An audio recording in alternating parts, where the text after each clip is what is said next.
Alright, ladies and gentlemen, it is time for the Mad Army Podcast. Behind the scenes for Survivor Series, Universe Mode, Season 7, Episode 36.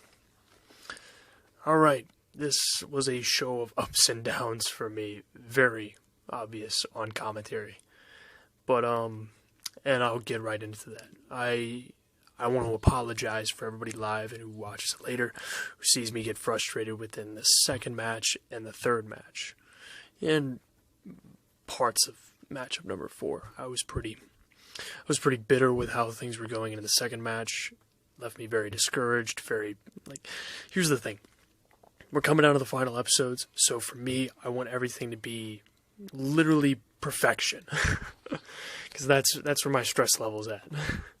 When it comes to this series, I want it all to be perfect for all of you to enjoy, and every single little detail that I mess up on or I dork up on, it just snowballs. So that's what was kind of happening. It was just a snowball of frustration within matchup number 2. That's why I gave so much time to the end on that one-on-one fight, because I really wanted to get myself back into it or recharge myself. It wasn't perfect. It wasn't great, the ending, but at least it was something to at least just go, oh, that was pretty cool.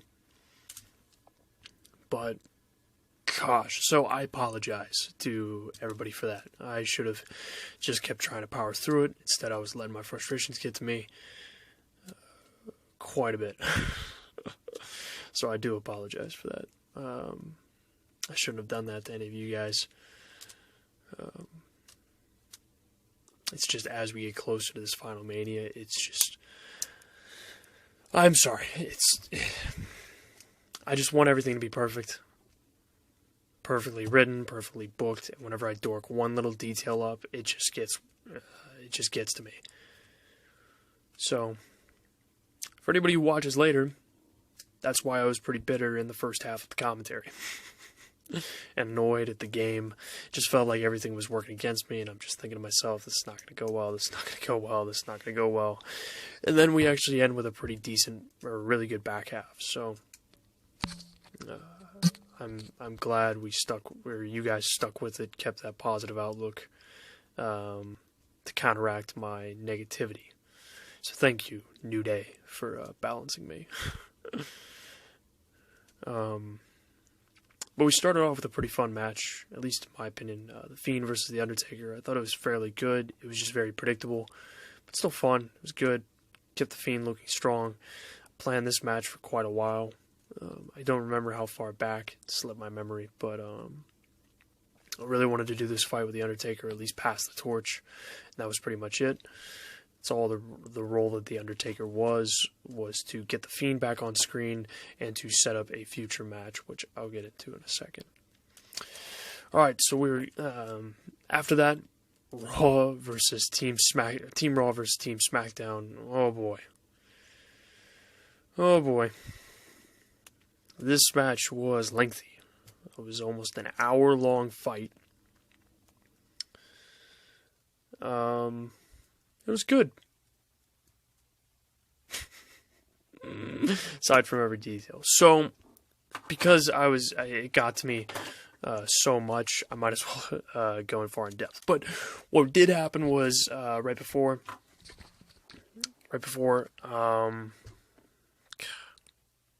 the fight, Jeff Sanders was jumped by Jack McKay. That's to set up a future feud for Jeff Sanders. Stay tuned to watch that. I don't want to elaborate further but let's just say that was planned for a long time for that to happen. I talked with the guy who made Jeff, I think, about it. I don't know if I mentioned that part, but I definitely mentioned how the feud will culminate. And the other guy he will be involved with, and I were already discussing this for quite a while. But as far as that goes, I'll leave it there. Let you guys worry about that later. Raymond was the replacement for Jeff Sanders. We go into the match. So what was supposed to happen, or at least what I wanted to have happen, was Davis to get eliminated first. And then Scott Cole basically does that whole thing where he couldn't put away Raymond. Then he gets a chair or weapon and DQs himself. That was the plan. So then we go back to a 3-on-3. Galerto was going to go next on my side. Then we were going to get, or I think we were going to get Raymond off of that. And then Galerto was going to go. And then it was going to be Jamie and Sante on the Raw side, myself and Arlington on the other side. We were going to get Jamie, and then Sante would pull on the 2-on-1 rally to come back. Obviously, it didn't happen. I didn't want Scott Cole to tap out. I really wanted to protect him, so that's why that's why I basically blew up and got really frustrated. And then, like, nothing was going right, so it got to the point where I had to call my own shots. So Scott went first, and I was like, crap, I have to get Raymond Cruz. So I just kept pushing for Cruz. He kept kicking out because I didn't set his overall back. So that was the big problem. So we just kept getting out of everything. So I was getting more and more frustrated because the match wasn't progressing until that point. And then by the time we got to the final four, we're looking at Davis was the opposition, and I didn't want that. So that's why I kept trying to throw him in the corner. I dorked up by removing the turnbuckle. Like, it just got worse and worse and worse and worse. So I couldn't try to force tags. It just collapsed on itself until the very end, where I really tried to give you guys a one-on-one to really enjoy between Matt and Sante, which was okay. It could have been much better, but ultimately it was going to be Sante pinning Arlington and then me, and I was going to be the final guy to put him over. It's not because I want to look like Roman Reigns, but just because I offered that to Grudge, like, hey, if I'm in the match, how would I put you over last? Like, really try to solidify you, because my guy's a big name. I didn't want, I considered it was either going to be me or Arlington. I still wanted Arlington at the end in some capacity to make him look strong as captain, but Sante was going to be the guy that we were both going to put over, no matter what. It's just the match, to me, went on way too long, and all the screw-ups in between, just not the right sequence that I wanted. And then Raymond just kept kicking out of everything, and I was just getting more and more frustrated with that. Like, the game's working against us. I was just like, oh my gosh, I can't get this going. And it got to the point where I was just taking off my headset, just frustrated, like, trying to calm myself down, like, you can't worry about it. And then after that match, it's like, okay, try to reset the batteries. We go into the Hardcore Championship match. Ultimately, by the way, Team Raw did win. Sante got the win. But Hardcore Championship, Bruce Bennett walks in with the SmackDown, with the Hardcore Championship. Kevin Owens and him are from SmackDown. Orton and Rogue Killer from Raw. The plan was for KO to win. And for that reason alone, basically KO was supposed to win to progress the storyline with Kyle, so I had to get the belt on, or I didn't have to, but I really wanted to get the belt on Kevin Owens for this storyline, because now all of the Undisputed Era is draped in gold, if that makes sense. And it was just frustrating if you were watching. At least if you knew all that like I did, because my whole plan was for Owens to get the belt. And every single time it was like, break up, or like, oh, roll out here. Usually, like, botches, whatever the case may be, just the little details. It just dragged on for so long that, once again, I started getting frustrated, thinking, is this going to be the whole show? Like, I just sat through almost an hour-long match. Now we're dragging almost 30 minutes with this fight. So that was where my mental, my mind game, my thoughts were just like, this show's gonna suck if this is how it keeps going. So I'm just kicking myself, like, dang nabbit, I'm really delivering a crappy show to these people who are trying to enjoy it. Like, all you guys were talking about how you were hyped up for the show, and I'm just, man, I'm not delivering what I wanted to do. Like, I'm sucking here for all you guys. That match was actually much better. It's just I was in such a bitter mood when I shouldn't have been. So that's my fault. I screwed that match on commentary by just taking off the headset and tapping out for like a minute or two or three. Same thing with the Survivor Series match. I shouldn't have gotten frustrated, angry to the point where I was just losing it. But I appreciate everybody on the stream, trying their best to basically say, hey man, don't worry about it. Like, rest of the show will be great. Just focus on what you need to do. Just try to do what you can with these fights. I appreciate that. Once again, apologize for losing my cool like that. Then we did a promo. What was the promo? Oh, yeah, it was Scott Cole and Bray Wyatt. So progressing. Oh, I forgot to mention. After the Survivor Series tag team match, Raymond Cruz got jumped by The Fiend. This sets up The Fiend versus Raymond in the future. And you find out later, if you listen to the Scott Cole and Bray Wyatt promo, Bray Wyatt mentions that his friend is trying to help Bray relieve the voices. This is a callback to the Raw promo, where Bray basically says that he, like Scott, has voices in his head from the curse of not fulfilling the oath to the Craftsman. The oath being that the Craftsman will give you a mask, but you have to fight this said person to break this curse. To where if you take it off, like, voices will escape you. Bray also mentions in the promo that, in the discussion with him and Scott here, that there was a former champion of the Craftsman's that seized his mask. So Scott is dismissive of it, saying that won't happen again. So there's little details in here. If you pay attention to the wording or the phrasing, it builds a larger story, and it has more implications than what's in front of you. And it gives subtle hints to things that you really have to reach for or pay attention or really think back on. Like, if you haven't seen enough episodes or remember some of this stuff, it will go over your head. Or it might just go over your head because you're focused on what is in the present and not what happened prior. So it's paying attention to details, especially with these promos. Is it makes hints or possibly hints at what's to come. So this is just stuff to keep in mind. Or details to build a larger story, to where you could sit there and say, oh, that's pretty cool. I didn't think about that. But yeah, that happened after the Hardcore Championship match, I think. It was either that or after 4.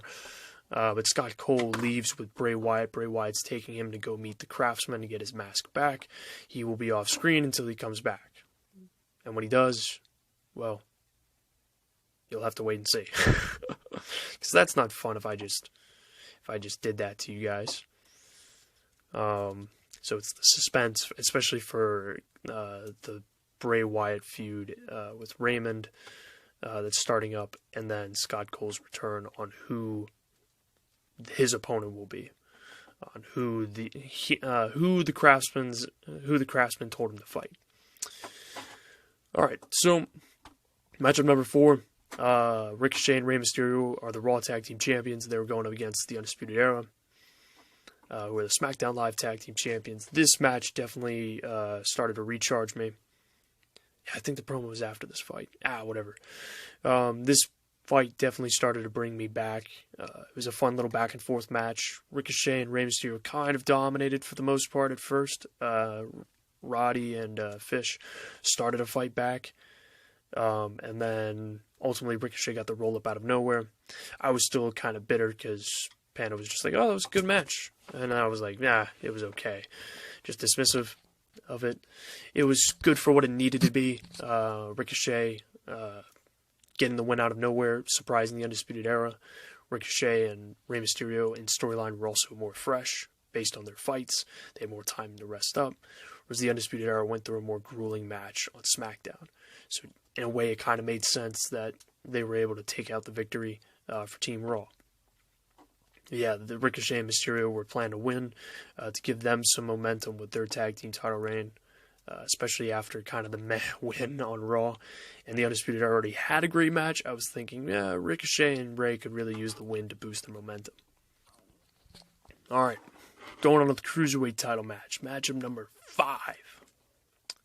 Kyle O'Reilly from SmackDown, the Cruiserweight Champion, going up against Tyler Bate from SmackDown, Alex Carter from Raw, and Finn Balor for Raw. So this went through different iterations. I originally had Kyle supposed to be injured from Kevin Owens on TakeOver. Kyle was going to vacate the title, and Tyler Bate was going to claim it, or Alex Carter was. I couldn't make up my mind. But ultimately, I kept Kyle in the show. I felt that was probably a smarter move, only because I didn't know how the first couple matches were going to go, so I really wanted to bring the crowd back, especially with Kyle O'Reilly being as popular as he is with you guys. So he was my way of trying to drag the audience back. Like, all right, we gotta stay for this. We gotta rally behind Kyle. Kyle gets attacked by Kevin Owens again. This really paints the feud. This really puts the feud going forward. Owens is now champion. Kyle's champion. Bobby Fish and Roderick Strong and Adam Cole are all champions as well.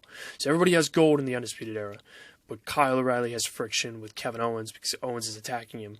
So the feud is going to continue to where Kyle is going to demand answers on SmackDown, or possibly get retribution. We have no idea on what he's going to do, but it's all to set up the breaking point. So this is really the time where we're going to start to see it. The real breaks going into the faction. But ultimately, Kyle, I had to retain. You guys were far too behind him. And plus that awesome counter against Alex one-on-one. I knew that Alex and him could do a really good ending.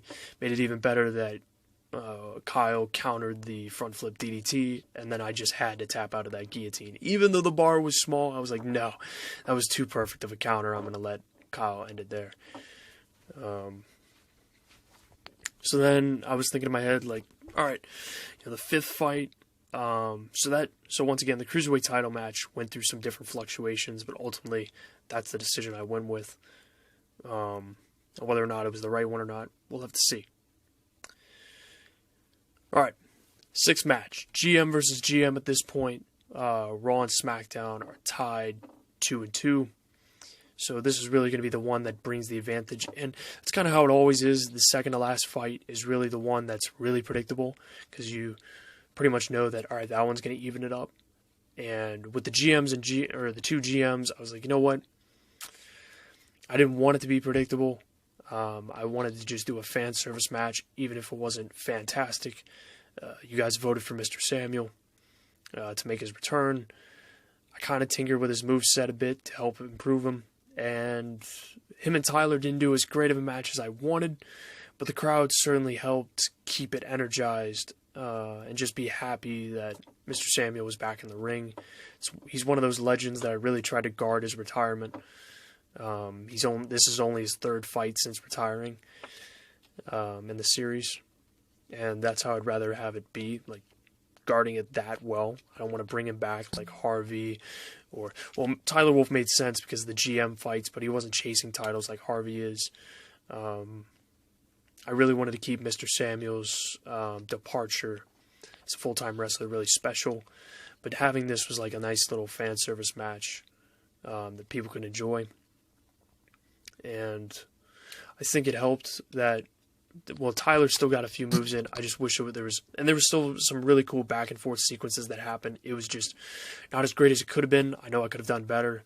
It wasn't as good as the Cruiserweight title match, but at the same time, it was a nice little nostalgia match for, the old classic viewers that have been there for that long and just know the two characters, like the original pillars, and just seeing them all back in the ring, or remember that moment at WrestleMania Season 3 where Mr. Samuel was forced to retire. Like, you have to have that investment or know about all that stuff back then to really get invested into this fight to get the emotion, because it happened literally almost 2 years ago. That's how long it's been since that retirement match. So you really have to understand what was going on, or at least understand the basic kind of concept of why, or what's the importance, not just of the stipulation, but just the two characters in the ring. To really get behind that, and or as much as everybody did, which I'm very thankful for, even if it wasn't, an absolute phenomenal match. There was still some really cool counters, really cool moments that I enjoyed, and dang it, you two, I know I can do so much better for you guys. So I apologize, it wasn't a 5-star bout for you guys, but I'm glad that I could do something to give a little nod to you guys. because you guys helped start it. Even if you guys don't watch this, because I know you, Mr. Samuels, you're gone. You've been gone.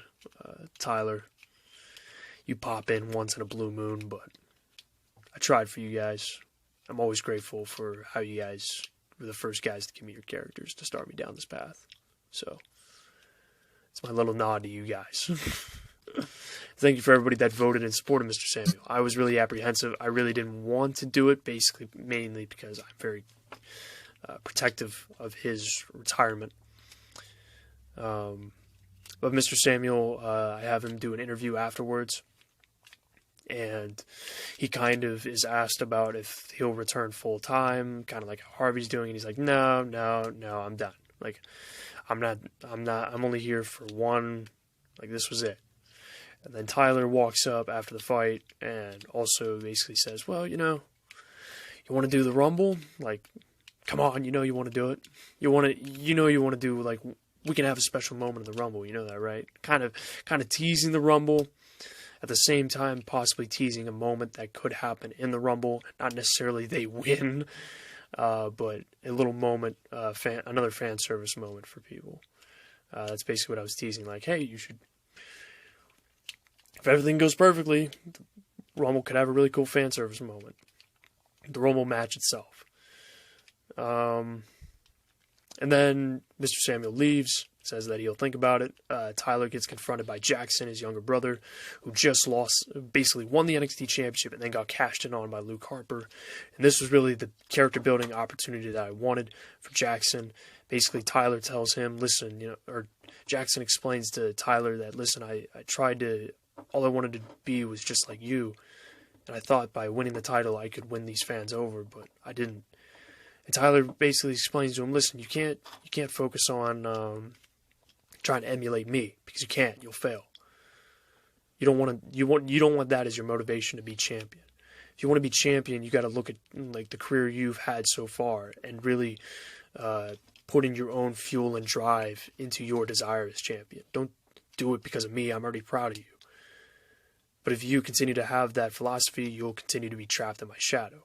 But if you step out and pursue it based on your motivations, your own desires, your own failures, your own successes, you'll cast your own shadows. Which is kind of like a nod to basically saying, it's a fancy way of saying that he'll step out of Tyler's shadow, win the fans over potentially, and be his own man. So that was really... And of course, I didn't have the script like I wanted, but I shot off the cuff with it. That was a more simplified version of what all went on. But yeah, that was really that was the perfect opportunity for me to try to pull the trigger on explaining some of that characterization, or give more characterization to Jackson. All right. Semi-main event: Harvey versus Adam Cole. So originally, I'd actually thought that this was going to be Harvey versus Tyler Bate. So basically, Adam was going to retain the Intercontinental Championship all the way to SmackDown before Survivor Series, but lose it to Tyler Bate, only to win it back. However, it changed because of how I dorked up Andrade, and I felt that, you know what, I should just insert Andrade into a little back and forth feud with Adam Cole real quick, to give Andrade like that, and plus it made sense, give that feeling of Andrade isn't out like completely. I'm not just going to bury him simply because I dorked up the plans. I'm still going to utilize him in some form to push him a little bit. So that's what that was for. So ultimately I stuck with Adam Cole instead, and predictably, because it was 3-2 already in favor of Raw, Adam Cole put away Harvey. This makes Adam look good. Harvey can take the loss because he's a legend. And at the same time, Adam Cole gets solidified or looks stronger because he and Kyle both won their matches, and it continues to build their the culmination of their feud, which is coming. Is drawing near. But yeah, I thought it was a fine match. It was good for what it was. Could have been better, of course. We could sit here and say that all day long. But yeah, no trickery about it. Nothing else afterwards. And then we moved on to the main event. The main event was Blake Daniels versus Class Par. So, this was an interesting one. Simply because Grudge, the guy who made Sante and I can't exactly pinpoint when we talked, but it was after he won the briefcase. He won the briefcase, we talked about his plans with that mini feud with Braden earlier in the season. Like, you had to go back to pay-per-view number 4, episode 18. That whole little feud with Braden, and then we took him off screen. That was his request. I think we talked just before SummerSlam or right after it. We talked again after that. Because he got me the tires. But basically, it was during that time when he was asking, okay, when am I going to cash in? I can't remember the whole conversation, Grudge. I apologize for that. But we were discussing it. And ultimately, I can't remember how we did it, but we came to a decision on Survivor Series being the time he cashes in. He requested, well, wouldn't it be better if the champion of Raw, whoever it is, wins, and then I cash in on them. So they still look strong, beating the other champion, but then I just basically snatch away their opportunity. So I was like, that actually could work. Depending on how we write that champion. And I knew in my head that it was either going to be Blake or Prince.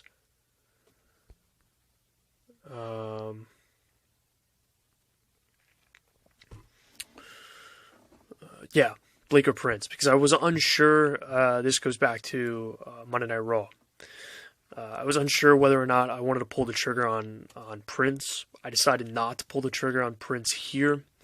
For the championship, or at least on Raw. I didn't want him to win it and be his first championship and then not have a long, or at least a reign, or satisfying reign for the people, considering that everybody waited a long time, or at least the people who knew him waited a long time to have him back. He comes back, everyone pops for it, and then, like, if he just had a short reign like that, just for Sante to squash it. So I felt that it was better to stick with Blake's reign. That's why I swapped out Prince and Alex Carter at the last second on Raw. Blake retains. It was a good way to introduce Alex Carter anyways. And then now we have Blake Daniels versus Class Par. Plan remained unchanged because I had Class Par plans, if you all saw SmackDown, to cash in on me, basically midway or right at the culmination of the fight between myself and Draco, basically stealing the moment for Draco and myself becoming champion. That was always going to be him. He was always going to put over whoever the other champion was going to be, just because Class Par can take it. Class Par can take it without looking bad. Plus, it plays into it. Class Par already got defeated by Class Par didn't get defeated before, but at NXT TakeOver, EC3 and Austin Arrogance suffered a crippling defeat by losing the tag team titles, so naturally Class Par, that's still weighing on his mind, he loses as well. So just as quickly as they all ascend, the dynasty ascends to the top, they quickly get knocked down a peg, and now it's about the recovery of Class Par from here. And once again, he can take it and still look strong and come back from this. Blake Daniels really needed a strong ending to his reign, in my opinion.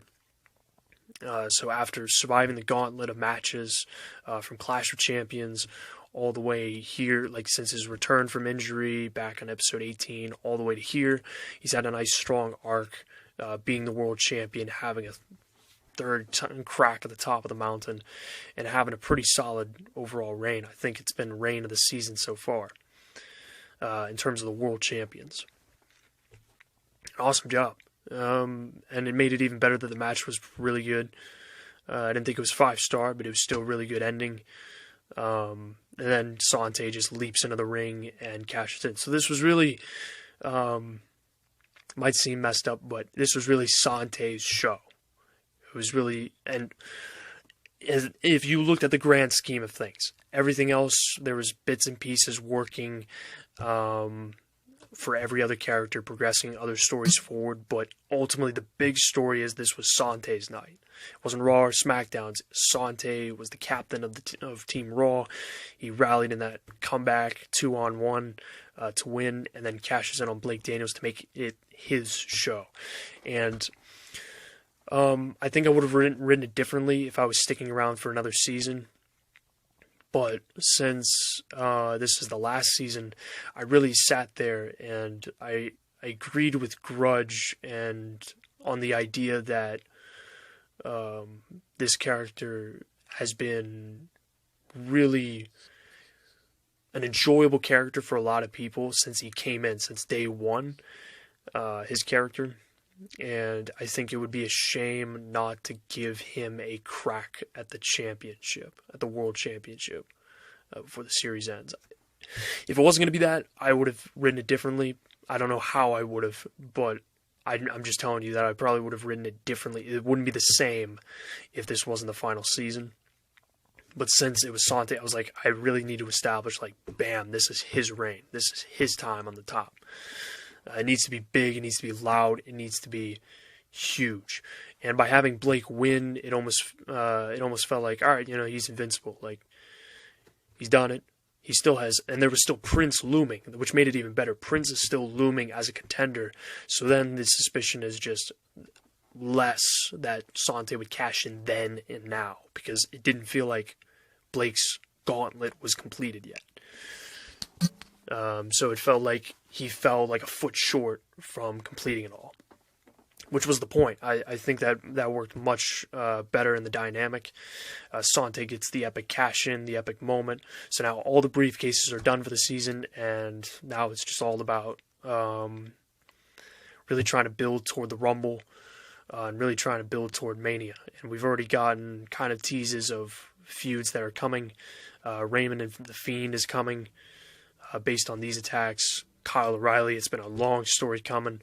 Claspar and Matt King probably still have a fallout coming soon.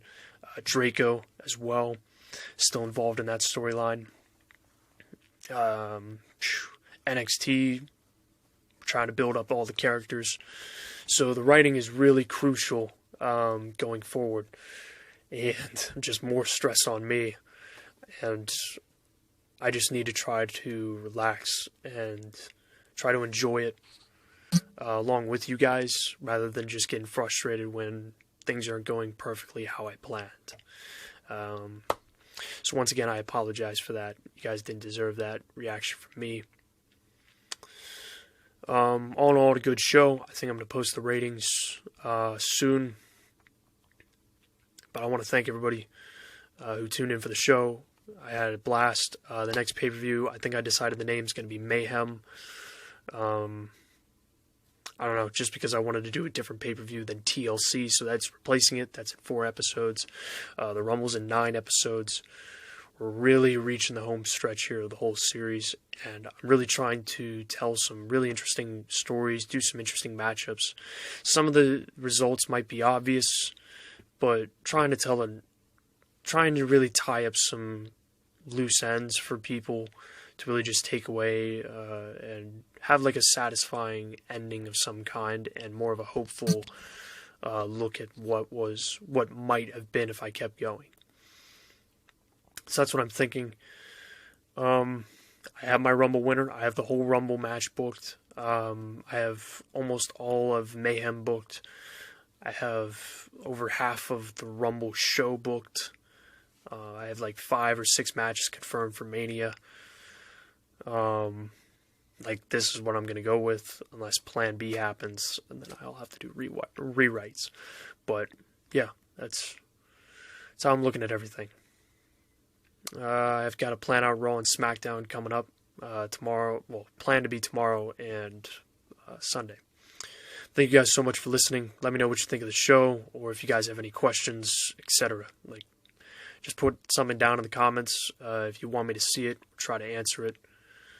Questions, anything like that. And I'll try my best to answer them. If it's anything about the future, or like what's coming forward, like, oh, what's going to happen with this feud? It's like, well, I can't tell you because that'd be spoiling it. So stuff that has already happened, or stuff that you have about the show. Either way. Thank you guys so much. Leave a like, subscribe to the channel, of course, if you choose. But most importantly, and as always, shoot 'em out, Army. I'll see you next time.